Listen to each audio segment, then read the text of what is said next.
You're listening to Coexist Podcast with Madam LQ, Nomer Mindmaster, and Tio Brad. Action! Anong episode na tayo?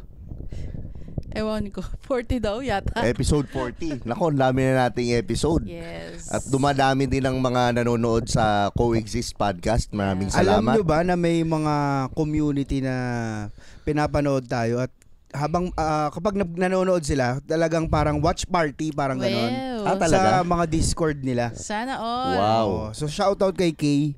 Ayun, Kay shoutout Shakti. kay sa Shakti. TikTok. Thank you. Yan. So kung pinapanood nyo po ang aming podcast at may mga watch party kayo, itag nyo lang kami para ma-shoutout namin kayo next episode. Ayan. Oh. So ano pala tayo? Season 3, episode 2. Yan, okay. Episode 3. Episode 3. Kasi sa ano natin, hindi Hindi ko na, yata na-upload yung isa. baka hindi na natin i-upload ang pangit ng audio eh. Totoo ba? Hindi pa naka-upload eh. Pero Baka sige. hindi na, ito na yung i-upload natin. Ito na episode 2. So technically, episode 2 to. Yun. Yan. So season 3, episode 2. At kung napapansin nyo, meron tayong mandala sa background. Yeah. Bakit ba may mandala? Lumipat lang tayo ng pwesto. Diba? Hindi, bumalik tayo rito sa old studio. Sa Rockman Music Studio. Shout out. Oo. So, marami kasing tayong viewers or mga nakikinig sa atin na sabi lang, pinakagusto na ng topic yung mga spiritual topics natin. Yes. So, we go all in, Yung no? mga topic ni Brian ng pag-ibig, di nila pinapanood. Hindi. Nag-agree naman tayo nun eh. Nag-agree naman tayo na kasi, okay, itong kasing kwento niya, nung in-start namin tong podcast na to, gusto talaga namin, spiritual. Correct. It's just that, ang nangyari, parang, ano ba tawag dito? Parang may shadow tayo eh. Oo na, baka hindi nila tanggapin, ano kagad, kumbaga ma-overwhelm sila. Tapos parang, siyempre, hindi naman sa lahat para sa spiritual eh. So, in-start namin na mag-inject na lang tayo na maano natin, kumbaga yung masasama natin sa mga everyday life, yung mga nangyayari sa normal na buhay ng tao dito sa 3D, paano mo may inject yung spiritual. Which is nagpaganda dun sa podcast dahil sa mga nakukuha kong feedback. The way daw tayo mag-discuss ng spirituality, down to earth. Unlike daw sa mga ibang podcasts na napapanood nila na parang hindi naman sa it's trying to be parang malalim, but of course yung sa atin may conscious effort kasi na maging down to earth, mainly because meron tayong mga ibang topics na ayun nga, yung mga normal, mga mundane na topics. Tsaka malalim naman kasi talaga ang spirituality. So pag nilaliman mo pa, hindi mo na maaabot yung mga normal na tao. Correct, Kasi correct. kami naman, gusto rin namin maabot yung mga normal na tao. Baka sakaling may matutunan kayo, may makuha kayong lesson na magagamit nyo sa daily lives nyo. Correct.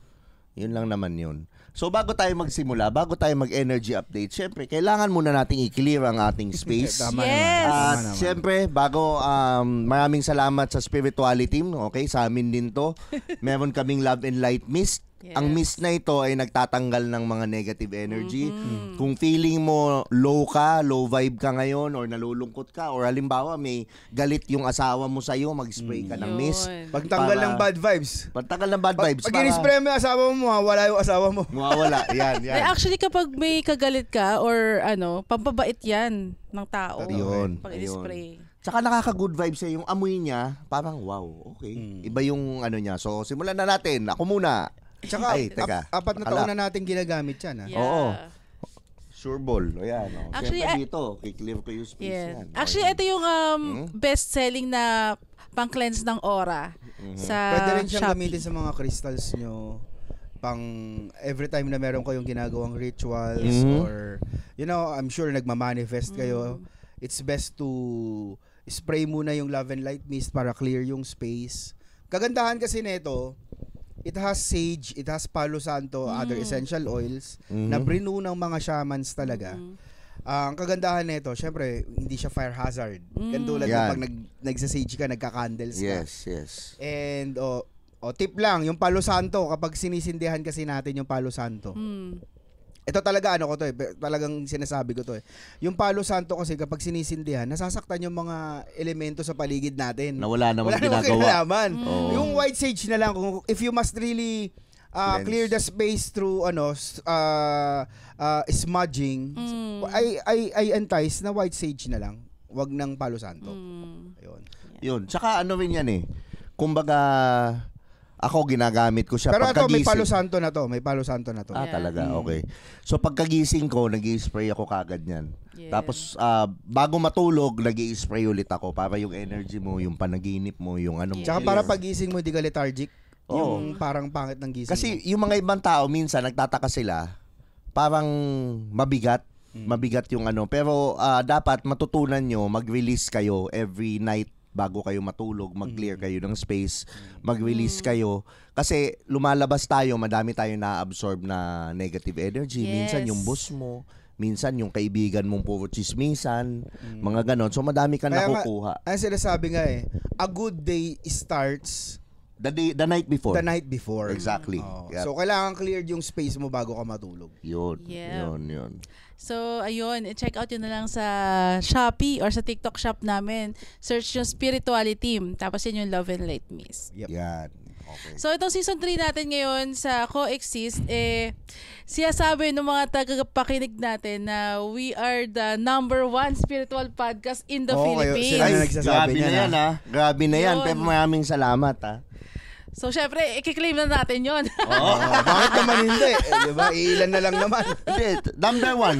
Bakit? May #2 ba? Oh, yun nga. Yun lang naman yun Yeah, eh. first and only spiritual podcast in the Philippines. I guess meron ng Coexist. mga nauna. But I think tayo yung tumatatak. Oh. Swerte siguro, swerte lang. Pero lahat naman is maganda. If they're making the world a better place, makinig din kayo sa kanila. So why not? Of course. Diba? Oh. Why not? Yan. So, energy update. Energy update. Diyos ko. Ano ba? Natapos ang, ano na ba ngayon? Pa-June na. June, oo, actually. Yung, I think yung energy update natin, hindi natin ma-upload. So, yung nung nakaraan, kasi hindi yung Oo nasama. nga, sayang. So anyway, itong energy update, kamusta kayo after the eclipse? Kamusta kayo after the Mercury retrograde? It's been what? 2 weeks, 3 weeks after the Mercury retrograde post-shadow. Ngayon, ang gaganda ng transits. It's the Sun and Jupiter conjunction sa Gemini. Yes. So, look for your rising. Nasaan ang rising sign mo? Anong rising mo? Depende kung anong rising sign mo, magpo-fall under na house ng Gemini. Doon ka magkakaroon ng breakthrough. Yes. So, sa akin, 8th house eh. So, More sex joke. more sex. More Sarap. I think mga deals yan, Yan. mga tawag dito. Pati yung kotse ko, Why may not? mga ganun eh. Parang nag-iisip ako bumili ng bagong Why kotse. not? Parang ganyan. Kasi 8th house eh, for the year yan eh. So, yung Jupiter actually, tapos yung Venus, Venus right and now. Uranus. Hindi ko sure sa Oh, Uranus. Venus and Uranus yung nagko-conjunct ngayon. Pero yung Venus, nasa Gemini na rin siya. Tapos Jupiter is nasa Gemini. So, Gemini is the sign for communication. So, ang ruler niya is si Mercury. So, since nandun si Jupiter sa Gemini ngayon na deals with communication and how we think, lahat ng sasabihin mo ngayon is dapat, pag-isipan mo muna bago mo sabihin. Kasi You're speaking things into reality. yes. Okay. So, kunwari, magsabi ka ng negative, nako, mahirap yan kasi masyadong mabilis mag-manifest ngayon. Ang Jupiter, Yep. ang Jupiter walang negative positive diyan. Yes. Lahat ng madaanan niyan i-expand niya. Yep. Naku po, sarap. So, maglalast yan within 1 year. So, within 1 year, kailangan, di ba? Yun. Ingat-ingat sa mga Sinasabi. sa mga abracadabra natin. Alam niyo ba ibig sabihin ng abracadabra? Ano? I create as I speak. Oh. Yun ang meaning ng abracadabra. So dapat sabihin ko ni abracadabra pag may gusto akong sabihin. Actually, pang yan eh. Pang opening and pang seal ng manifestation. So kailan? Una? Or Una tsaka before? dulo. Una Okay. tsaka dulo. Oh. Abracadabra. Example? Abracadabra. May kotse ko ngayon na Why bago. not? Abracadabra. Okay. Oh, why not? Ayan, nagkaroon Ayan na kayo na. ng tips, ha? May tips na kayo. Kasi yung abracadabra na na lang na-associate masyado sa mainstream magic, Okay. yung magic na tricks. Kaya parang ginamit kasi ni Vic Soto eh. At dahil nagbigay kayo ng tip para mag-manifest yun, ginamit nyo yung abracadabra, ipopost po namin yung link ng GCash doon below.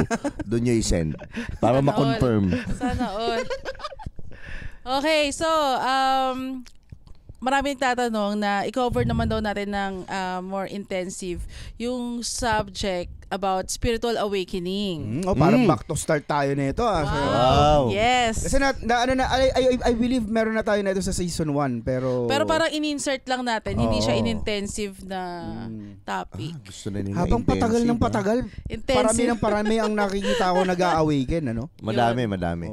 So, parang nung last night lang nag-share ako sa GC, si Doc Willie Ong. Yun. Shoutout kay Doc Willie Ong. Natatawa ako kasi sabi niya, una yung topic niya, ano lang science, no? Oo, science-based. Dahil pag nagko-code blue daw, kasi cardiology siya eh. Pag nagko-code blue, meaning namamatay yung pasyente or nagfa-flatline yung pasyente, pag naibabalik nila, iisa kwento.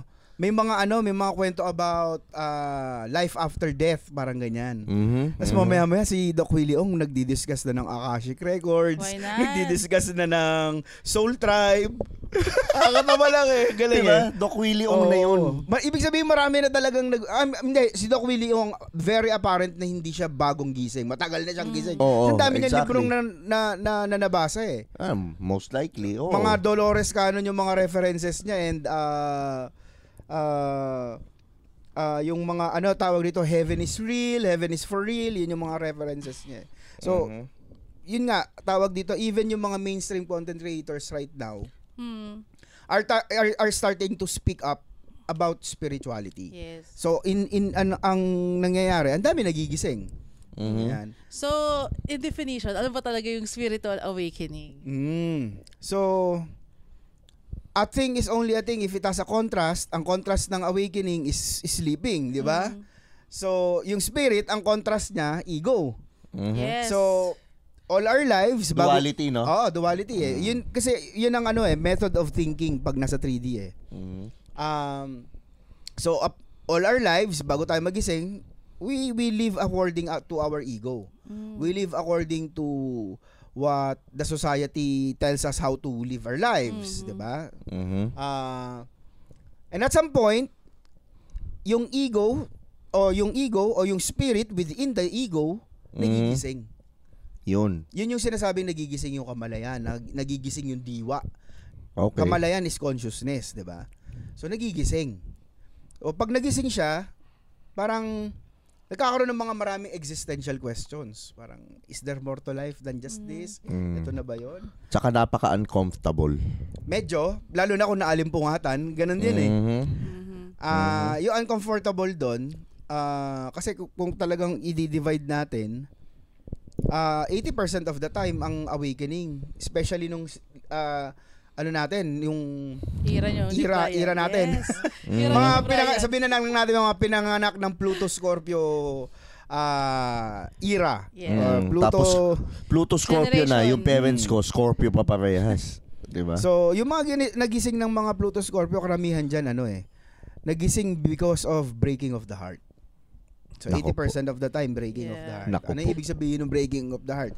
Kailangan ba dahil nag-break kayo ng jowa mo? Hindi lang yun. Madami.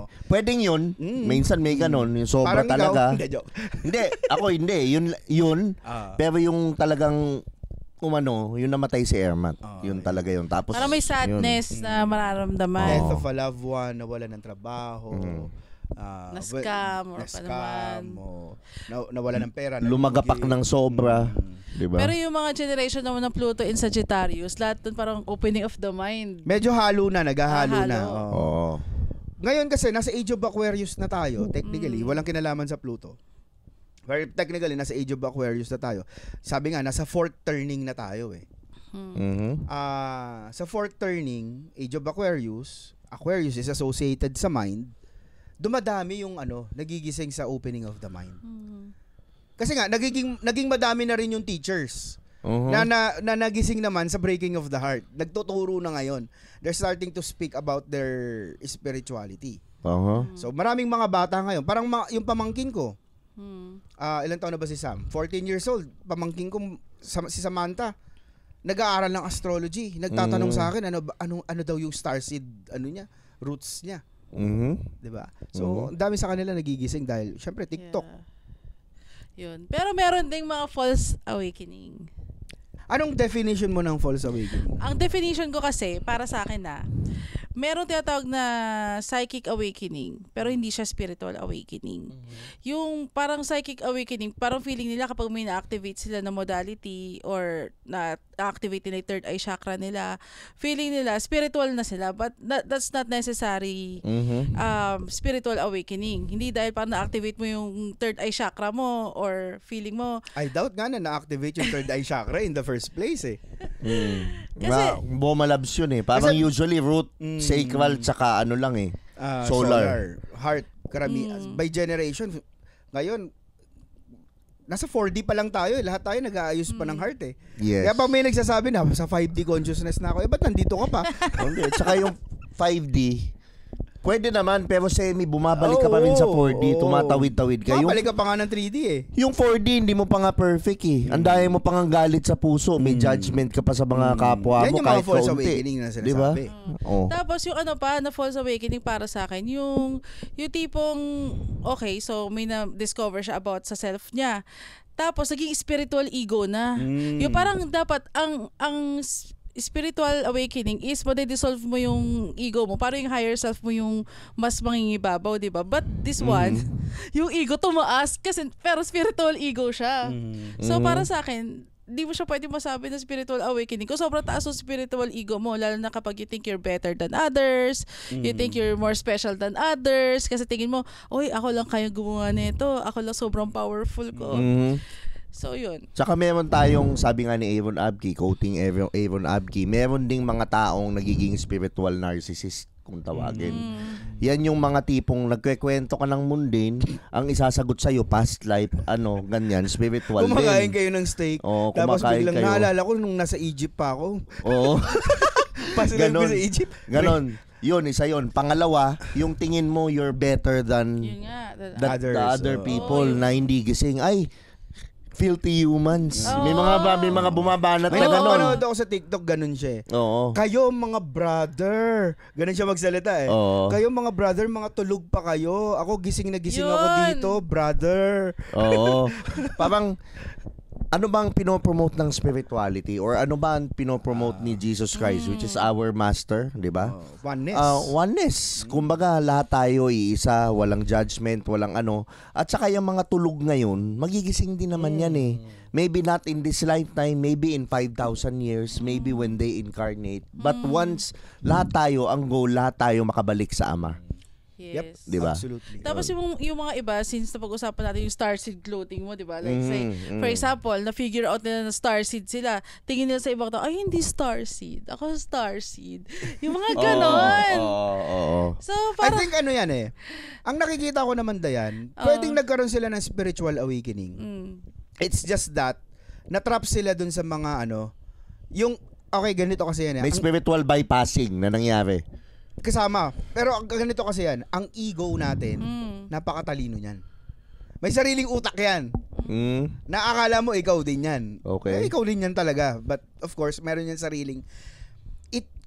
Primarily ang ego, it wants to protect the self. Sa spiritual awakening, unti-unti ka nagdi-dissolve ng sarili eh. Pero yung ego mo, kailangan niyang kumapit sa bagong identity. Thus, maraming napupunta sa pitfall na nagkakaroon ng spiritual ego. So they may had a spiritual awakening. Yun nga lang, maraming natatrap dun sa spiritual ego. Na yun nga, starseed ako. Kahit sa astrology eh. Leo moon ako. Sorry sa mga Leo moon. Bigla lang lumabas ang bibig yun ha. Parang gano'n. Scorpio rising ako. Kaya ganito ako. Parang, so, at the end of the day, mga archetypes lang to. They're nice to know about the self. That's our whole mandate is to know thyself. As we know ourselves, or as you know thyself, you know God. Right? So tama. At the end of the day, we are limitless beings eh. So yung mga ego na yan, maganda lang siyang guide para makilala yung sarili natin. Pero wag tayo matrap dyan. Yes. Exactly. Ayan. Sayang naman yung spiritual awakening na nagawa mo kung matatrap ka lang na mahabang panahon dyan. Oo. Tsaka, hoy, baka nakakalimutan mo, nag-sign up yung soul mo dito para makapag-experience ka. Pinaparinanggang ka. Oo. Sino ba? Tsaka experience, di ba? Experience mo. Wala, Di ba? sino yan? Experience mo tong earth. Yes. Di ba? Experience mo kasi nag-sign up ka dito eh. Iano mo, damahin mo yung sadness, damahin mo yung saya, damahin mo yung grass, damahin mo yung sun, mga ganun. Di ba? So bakit gusto mo kagad mag 5D kagad o mag ano kagad, di ba? And I think by definition ng starseed, starseeds are higher consciousness souls Mhm. who volunteered to Yep. help and aid the ascension of this collective of the Earth's collective. I think ang tunay na starseed hindi yan magpipitfall sa starseed ako, kayo hindi. Oo. I think hindi. Kasi Hindi. by definition ang soul niyan 4D 5D na eh. Oo. So I don't think matatrap yan sa ganon. So probably kung yung mga natatrap, yun lang din yung mga nasa yun lang din yung mga talagang nasa 3D yun nandun sa collective na trying to raise the consciousness. Mhm. Tsaka it doesn't matter kung sino yung starseed, sino yung Yes. tao. Kasi lahat tayo, creations tayo ni God. So, hindi nagmamatter yun. That's the law of one. That's the Okay law lang of maging one. tao ka, okay lang maging starseed ka. Walang problema, walang mali dun. Parang ganun. That's the law of one. We are all equal in we may be kumbaga in terms of linear time merong ahead dun sa evolution of consciousness, but that at the end of the day we're all one, as well as animals, plants. I don't think merong may divide yan. Tama. Magkakaiba lang ng tawag dito evolution ng consciousness yan. Yun. Omsi. Pero yun nga, kapag natrap ka dun sa mga spiritual traps na yun, hindi mo na ma-journey yung buong totoong lesson ng spiritual awakening because has a lot more to learn talaga. Minsan sobra. nga kapag sinabi mo na parang gets ko na lahat eh. Huwag mong sasabihin yun. Ako. Kasi itetest ka. Gugulat ka na lang, itetest ka. Actually ako siguro mga years ago may ganun ako eh. Tapos doon naglabasan yung mga mas higher lessons pa. Yun. Na pero dahil sabi mo magaling ka na, mas masakit. Mhm. So ingat kayo. Exactly. Huwag kayong gagaya sa akin. Oo. Tsaka, yung test hindi natatapos eh. Yung lessons hindi natatapos. For in fact, pag natapos mo tong lesson na to, may much higher lesson. Pero one thing lang na magagaranti ko, nada-navigate mo siya ng medyo mas maayos at may ease and flow ng kaunti. Tsaka, kasi nga, natututo ka. Tsaka ingat ka sa sinasabi mong nagets mo na lahat ng lesson. Yun Abracadabra yan. Oo. Kasi baka bigla ka mag-ascend. Baka Yun bigla ka lang. bigla Bye. ka wala sa earth. Uy, congratulations. Balik tayo spiritual awakening. Ano nagpa-spiritual awakening sa'yo, Yun. Noms? Ako, it was back in 2014. But prior 2014, meron ng mga breadcrumbs. Siguro as early as 2010. Mhm. May mga breadcrumbs na. Pero yung talagang spiritual awakening, it was 2014. Tawag dito, mga pre-Saturn return ko. Yes. So, during that time, nalugi ko. May milyon. So, nung panahon na yon. Tapos, nasabay pa na nagkasakit nanay ko. Dami nangyari. Na parang sabi ko at that time, parang prior to it, prior to your spiritual awakening, parang feeling mo king of the world ka eh. Kadalasan ewan ko sa iba, pero kadalasan ganun, parang feeling mo, parang invincible ka, king of the world ka, then boom, bad things happen. Bad things at the time, na tingin mo at the time, life is happening to me. Parang ganun, parang feeling mo victim ka. Parang ganun, yun yung nangyari sa akin. Okay. Ikaw, Dayan. Sa akin kasi, nung bata pa ako, kinukesyon ko talaga bakit ako nabuhay sa mundong to. So tapos sasabihin sa akin ng nanay ko, angel ka, pinanganak kita. Sabi ko, so angel ako, nasa tabi ako ni God. Sabi ng nanay ko, oo. Sabi ko, ba't mo ako pinanganak? Di sana nasa tabi lang ako ni God forever. Sabi mga ganun akong tanong. So nagalit ako sa nanay ko, di ba? Kasi sabi niya, nasa tabi ako ni God, tapos papanganak niya ako. Ang hirap sa earth. And then, may mga life challenges na nangyari sa akin by starting 2014 to 2020 siya nag-end. 2020 siya nag-end. Tapos, pero during those period of time, parang doon ko build yung foundation ng faith ko, which is to see Christ as my teacher. And then, lahat siguro na religion, pinasok ko na that time eh. Kasi, I just want to know the truth about the Bible.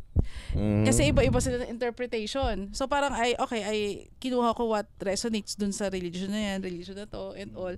To the point na nag-aral pa ako ng pastoral college ng Bible school.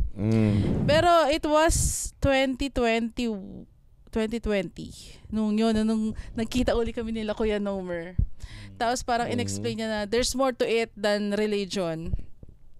And there's more to it kung ano yung mga tinuturo sa atin sa school, sa church. And doon kami nag-seek. So yun, 2020. Doon na rin nabuo yung spirituality. Yes. Ikaw? Ayun, ako, dalawa yung sa akin actually. Nagsimula sa opening of the mind, pero hindi ko alam na nagigising na ako noon. Since my Saturn return. Ako ngayon, 44 na ako, by the way. Saturn return, di 2 dekada na yan. Exactly. 27 years old ako, na-diagnose yung mom ko ng may cancer. Tapos, ang dami nang nangyayari. Yung Saturn ko, tumagal siya hanggang 32 years old nung namatay yung mami ko. Ang master. And then, from 27, grabe, no? Yung iba, ang swerte, naiinggit ako. Kasi, yung iba, 29, natatapos ng 30, 31. Ako, 27, tas 32. Bakit? Bobo eh. Hindi mo na, hindi mo natututunan yung lesson. Actually, ako rin, 27 to 32 ko din na, yung, ewan ko siguro, pang master. Tsaka pang mga bobo talaga. Tsaka yung laging sinasabi ko, yung mga bata ngayon, ang swerte nyo, meron ng Dayan, may Nomer, may Brian, may Clive, may Lunyo, may Faye, kumbaga madami ng, kumbaga sa spiritual, madami nang tutulong sa iyo. Nung kami ni Nomer, nagsa-Saturn, wala kaming teacher. Ang mga teacher namin, yung mga hindi rin gising. Yung mga tipong, hindi, mambabae ka lang, uminom ka lang, umano ka lang, okay lang yan, magpakalalaki ka, hindi dapat ganyan. Yung bartender lang hihingian mo ng advice Yung mga ganun lang. So, talagang tumagal yung Saturn ko. Tapos, ando na, madami nangyari, nagnegosyo, bumagsak, pumunta akong Dubai. Pero ang dami kong questions nung at that time na parang bakit ito lang ba yung buhay? Parang especially nung nasa Dubai ako, ito lang mabuhay, magtatrabaho na lang ba ako, papasok, uuwi, Tapos sabi ko, siguro mga 30 or 40 years pa akong mabubuhay. Ito ba yung gagawin ko? Parang hindi yata tama. So umuwi ako dito. Ganun din. And then, ang nangyari, breaking of the heart. Yun na yung, that was 2020.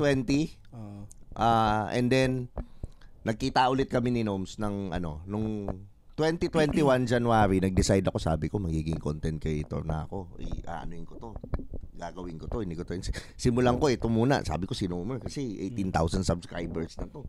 Pero, yun, kita kami. Pero kinikwento na ni Nomer sa akin, andun pa rin ako sa, pick-up artist kami. Andun pa rin ako sa ganun. Si Nomer, spiritual na. Kumbaga, hindi na ako pick-up artist eh. Nag-spiritual na ako eh. Pero ako parang, ganyan. Hindi ako naniniwala. And then, inaya niya ako the next week. The next week, sabi niya, papakilala ko sa yung mga kasama ko, yung spirituality, ganyan. Mga content creator din to, ganyan. Sa Saturday. Sabay hindi natuloy yung Saturday. So, dapat Saturday nakilala ko pa yun. Yun, nagpakatanga ulit ako hanggang November. Sinulit mo ulit yung 2020. 2021 sinulit ko ulit. Nagpakatanga ka ulit, balik ka ulit sa karmic mo, hayop ka. 'Di ba? Yan. Sabay gano'n na naman yung nangyari. Back subject. Natapos na naman, sobra na. Sabi ko, sobra na. Nakipagkita ulit si Nomer. Tapos nung nagkita kami ulit, Sabi ko, Noms, basahin mo nga yung astrology ko. At that time, mali pa nga yung nabigay ko atang time of birth. Pero sobrang sakto yung binigay niya sa akin. Nangyari lahat. Tapos, ando na, unti-unti na, December, pinakilala niya ako spirituality. And then, come January or February, I had my first spiritual ceremony. And then now, looking now, siguro mga nakaka-8 na ako na ceremonies after 8 ceremonies. Nakakatawa yung unang ceremony mo, no? Oo. Nakabenda yung ilong mo, tsaka... hindi pa yun. Hindi ba? Pangalawa na ba yun? Oo, yung kay RJ pa. Yung isa, oo. Yung kinakayog ako ni Pepper sa paa. Di ba? Yun.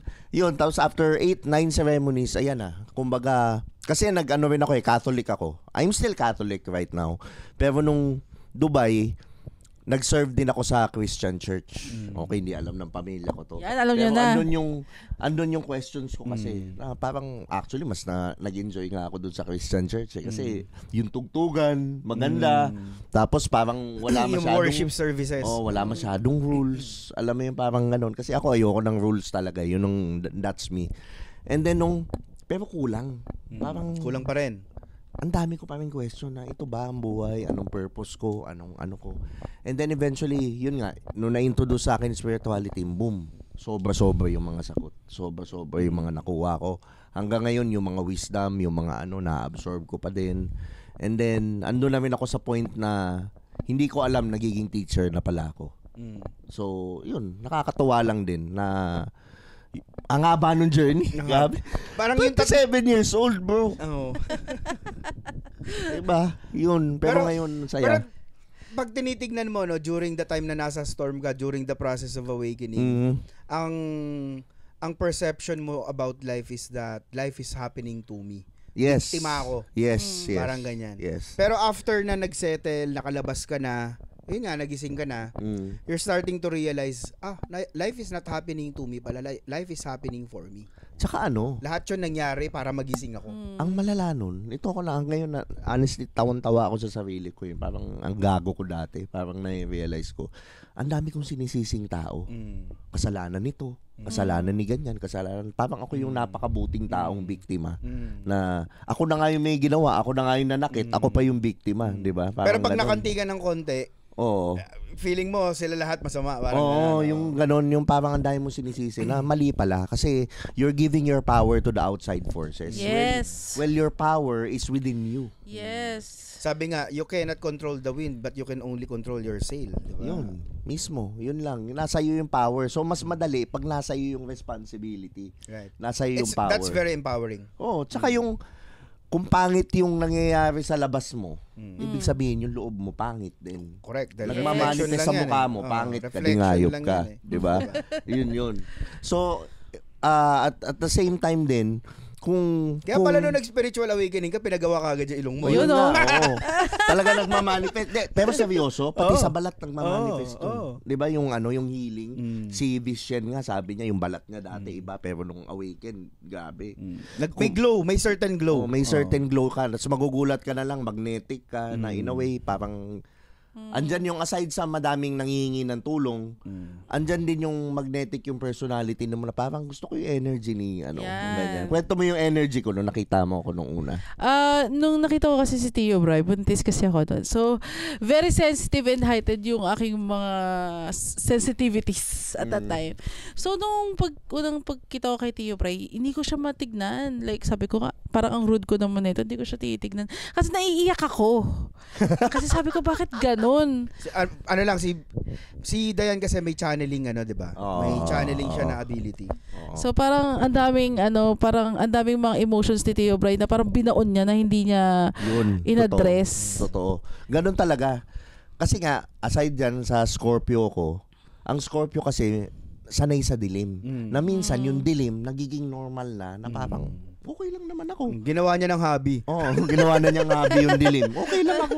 Tsaka yung naalala ko nun, yung dad ko, may time na nag-pray kami, pray over niya ako. Umiiyak siya kasi parang yung anak ko, ang dami ng sakit na pinagdaanan. Na ako parang, ba't umiiyak to? Okay lang naman ako. Ganun yung level ko, pero hindi ko alam, ang dami ko na palang Ang dami ko na palang nalibing. Pero yun, isang part din yun ng spiritual bypassing. Yun. Yung sabi mo okay ka lang, Oo. hindi mo ina-address yung totoo mong nararamdaman. Oo. So, yung sa spiritual bypassing kasi minsan, alam mo yung overly pagiging positive. Yung sobrang optimistic ko yan. Ayan. Sobrang optimistic, ano rin yan. Sometimes it's also a form of spiritual bypassing. Yan, yun nga, spiritual bypassing. Actually, ako, naging guilty ako dyan dati. I mean, yung parang parang iisipin mo, kasi parang pag nagkaroon ka ng knowledge na it's all happening for your good naman, and also parang lahat ng negative emotions, sabi, hayaan mo na. It's all happening for the good, positive. Pero, hindi pala dapat ganun. Kailangan mo siyang upuan, tapos kailangan mo siyang i-heal. Hindi yung sit down with your emotions, Yes. process it so that you may heal it. Oh, Give it light. Kasi pag Yun. tinignan mo yung isang bagay, you're giving it wisdom. You're sort of putting darkness into light. Ako, example lang yung sa akin. Yung namatay yung mom ko, tapos yung naghiwalay kami ng asawa ko at that time. Kasi inom ako ng inom.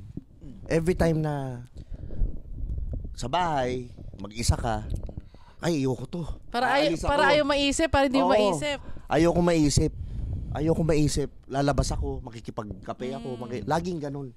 Laging 10 years, tinatakbuhan ko. Yung sakit, yung ano.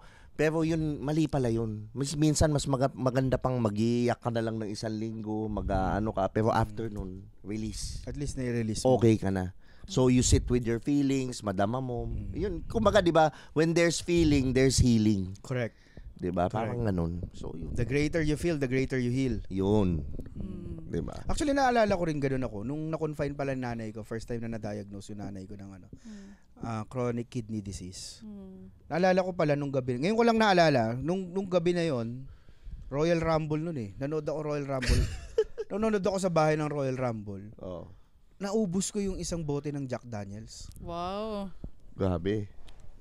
Oh, doon din pala nag-trigger yung aaminin ko naging alcoholic ako eh for a time. Pero ngayon hindi na ako umiinom. Yes. Baka nadala mo. Nadala mo Oo. rin, no? Yun din eh.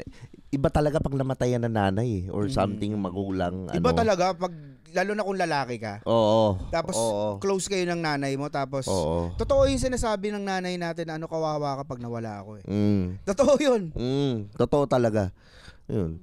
Yung parang, kasi siya yung nag-hold together sa pamilya eh. Parang ganun, kaya nawala. Oo. Same topic na tayo mamaya, ano pa ako. Ayan. So kapag kapag may nararamdaman kasi tayo minsan na negative, ang ginagawa natin is to find a band-aid solution. Like, okay, malungkot ako, anong gagawin ko? Or Bababae ko. I mean, nag-break kami ng jowa ko. Hanap ng bagong jowa for rebound. Exactly. Ang daming ganyan. So marami sa atin kasi nga na-romanticize yung term na move on. Hindi muna nag-heal. 'Di ba? Na-romanticize yung term na move on, hindi nag-heal, nag-move on. Nag-move on ka nga, hindi ka naman nag-heal. I'll use an analogy. Oh.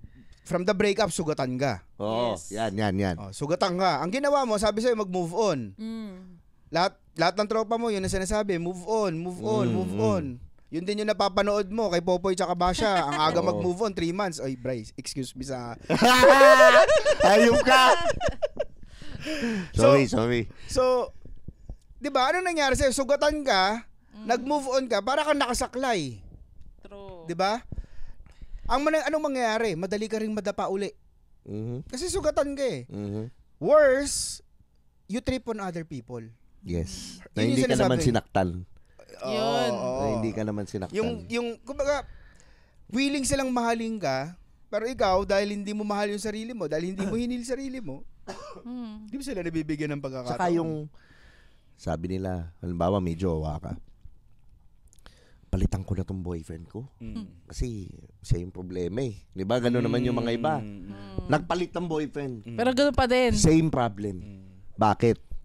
Kasi same problem, different person na yung pinalit. Natuwa ako sa Natuwa ako sa sinabi ni Coach Ras na nagkukwentuhan tayo. Shoutout kay Coach Ras Suson. Oo. Ewan ko kung sino yung ina-advise ni Coach Ras, nakikinig lang ako nito eh. Sabi, may babae daw na napunta siya sa 4 na manloloko. 4 na manlolokong ex-boyfriends. Matindi rin mag-advise yun. Ano to, Val? Gaga ka. Ganun siya reply.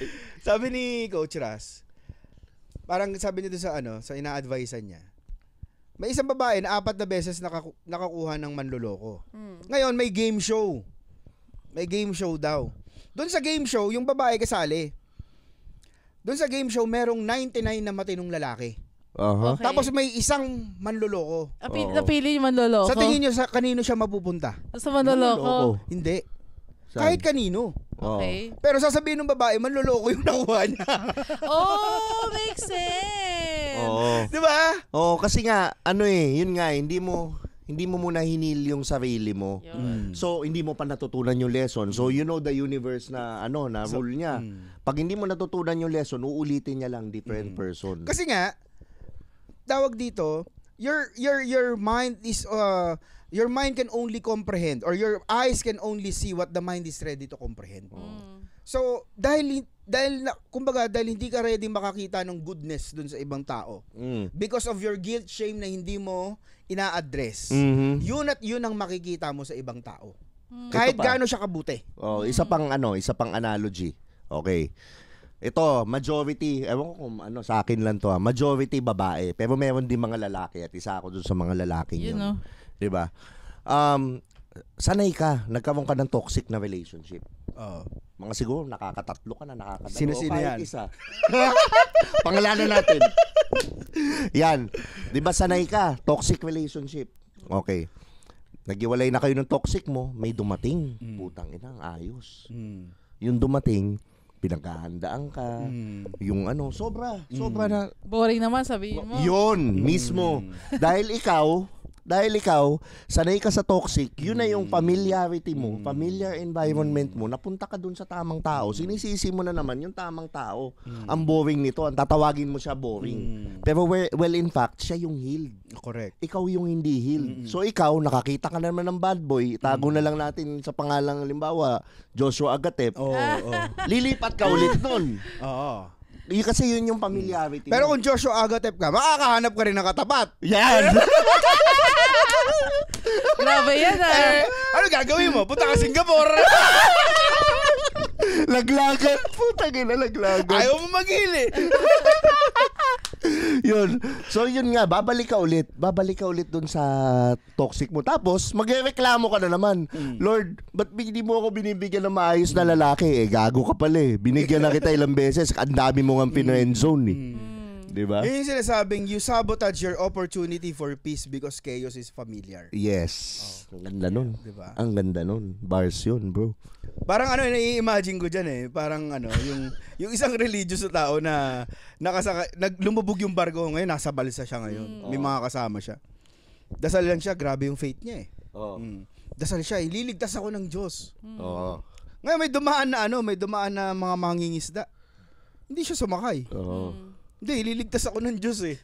Umalis lahat ng mga kasama nila. Ayun, namatay siya. Dahil sa katangahan niya. Ngayon, kung harap niya yung Diyos, sabi niya, bakit di mo ako niligtas? Sabi ng Diyos sa kanya, tanga ka ba? Ang dami kong pinadala sa'yo. Kumuha ng Manila Bulletin si God ni Rolio. Inataw. Yun nga, kasi hindi ready yung mata natin makita. Yun. At the end of the day, yun lang yun. Hindi ready yung mata mo. Realize. Di ba? Yun nga eh, when you don't heal, you will cut people na didn't wound you. Parang ganun, hindi ka naman sinaktan. Masasaktan mo sila. So, Saka hindi ka rin ready mag-receive ng love. Let's circle back. After, anong maganda ngayong gawin after magkaroon ng spiritual awakening? Yun. Anong magandang gawin? Yun. So nagkaroon ka na ng life happens to me, then life happens for me, nagkaroon ka ng realization na lahat pala ng nangyari na yon, all for the benefit of me waking up and me having the opportunity to experience God in my life. Diba? So ano magandang gawin? Siguro ako, kung ano magandang gawin is lahat ng mga gusto mong baguhin sa buhay mo, look inward muna. Kasi parang you cannot change what's happening around you, That's very valid. but you can change what's happening inside. So, Correct. kung anong, for example, sasabihin mo, bakit napupunta ako sa 4 na mandoloko? Hindi dahil mandoloko sila and kasalanan nila yon, but check inside, ano ba meron ka, bakit ito yung mga taong na-attract mo. So, kung pareho lang din yung patterns mo sa life mo and wala kang ginagawang changes, paulit at paulit pa rin yung mangyayari sa life mo. So, lahat ng mga nangyayari sa'yo, Tama. minsan kasi nagsasabi, ay, ganito yung transit, kaya ganito. Hindi, karamihan kasi, ayun nga, ang trap kasi, di ba, after life happens to me and life happens for me, Yeah. nagising, gusto maging in control with my life. So, life happens by me. So, anong ginagawa karamihan? Okay lang naman to. Pero, sooner or later, you'll realize na ang lahat kasi magsusubukan mag-manifest. Yeah. After Yeah. spiritual awakening. Kasi ang sarap pakinggan ng manifestation, ng law of attraction. Imagine the promise na you get what you want. Parang ganyan. Yes. So everybody life is happening by me. They want to be in control with their life. Pero tama yung sinabi ni Dayan na you cannot be in control with your life kung hindi ka muna in control with yourself. Yes. Kung hindi mo muna aayusin yung mga old patterns mo, kung hindi mo muna i-heal yung mga yung old traumas mo, yung God knows kung gaano karami yan. Minsan nga hindi mo alam kung gaano karami yan eh. Minsan meron kang mga you don't know that you don't know. 'Di ba? So para sa akin ang best opportunity talaga to heal is when there is pain. Yes. No? Tsaka triggers. Yun nga.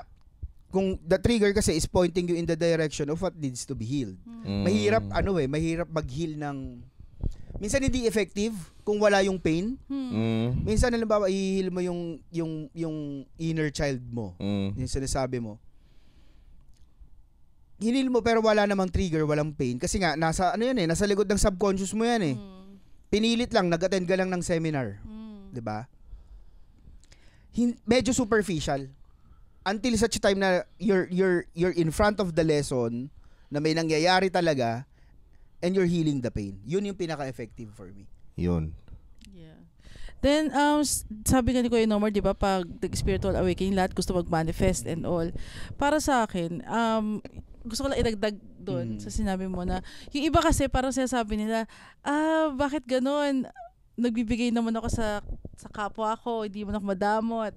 Then mabuti naman ako tao, nagma-manifest ako, but hindi pa rin ako abundant and everything. Gusto ko lang idagdag na check mo din kung gaano ka ba nagbibigay sa ibang tao, gano'n ka rin ba ka-generous dun sa self mo. Kasi may ibang tao bigay sila ng bigay pero hindi sila generous dun sa self nila.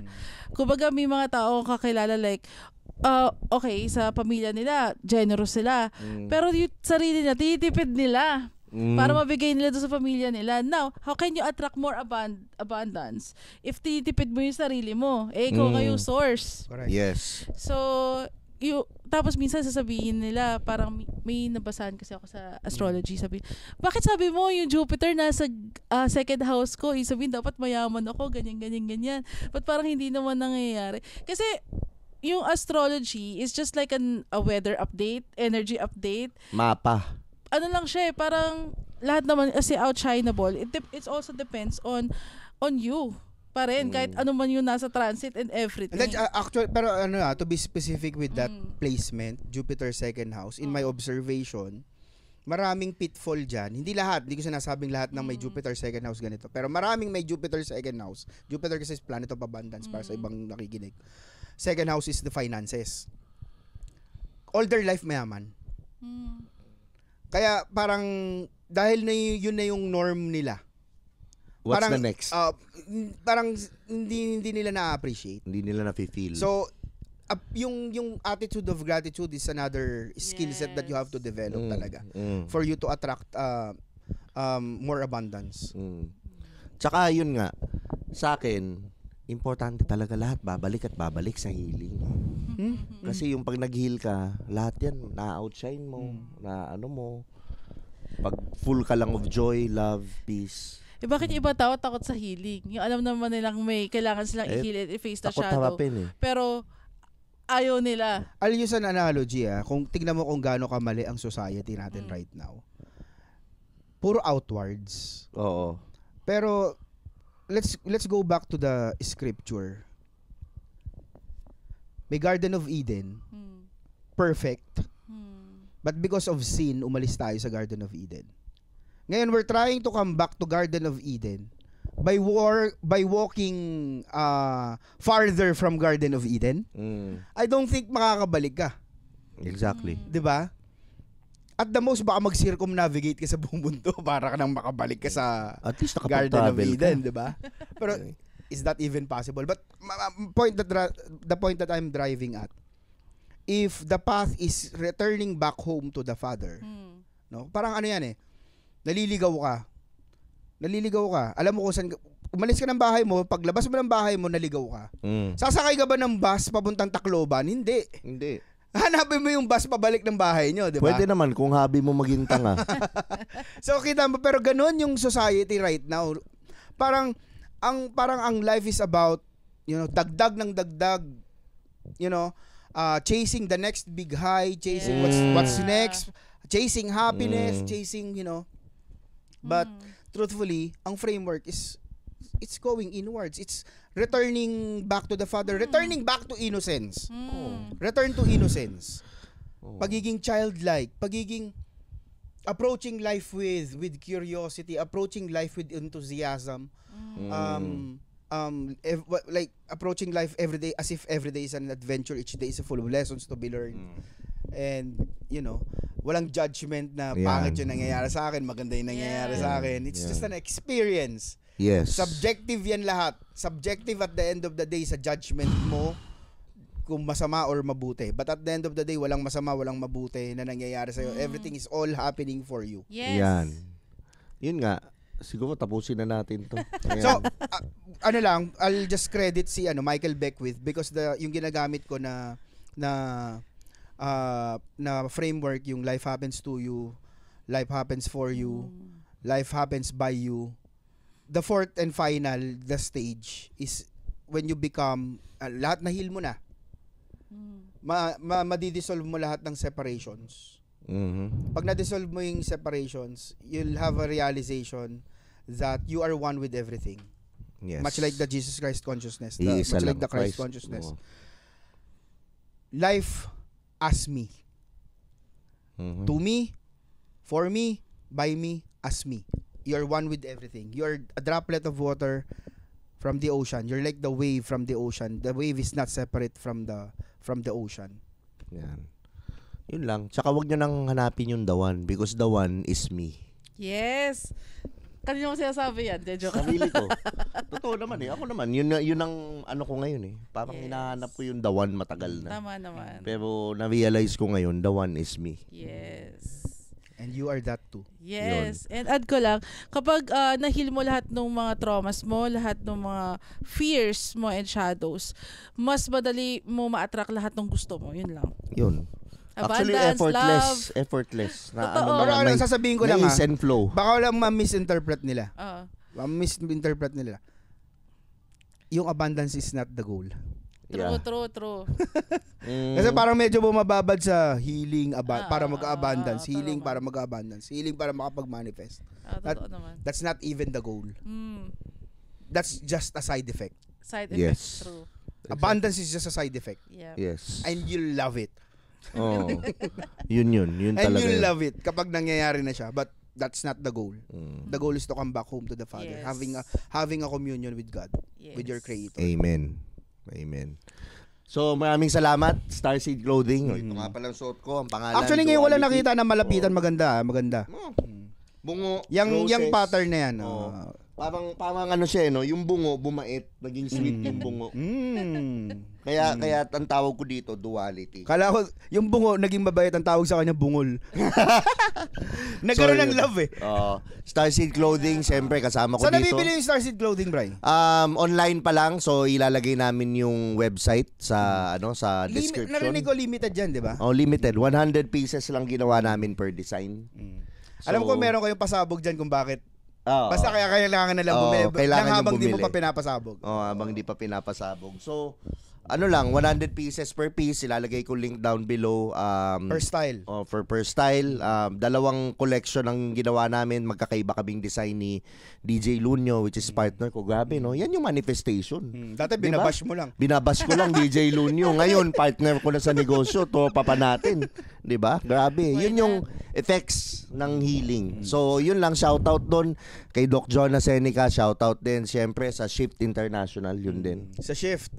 Shoutout sa Shift. Kakapirma lang namin ni Brian. Oo.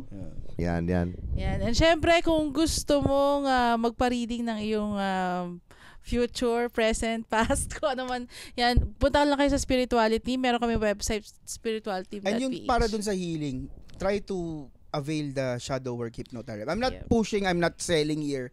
But makikita mo yung value ng shadow work hypnotherapy if you do it. Yes. So yun, search lang sa Facebook, Spirituality. Yep. Thank you. You're listening to Coexist Podcast with Madam LQ, Nomer Mindmaster, and Tio Brad.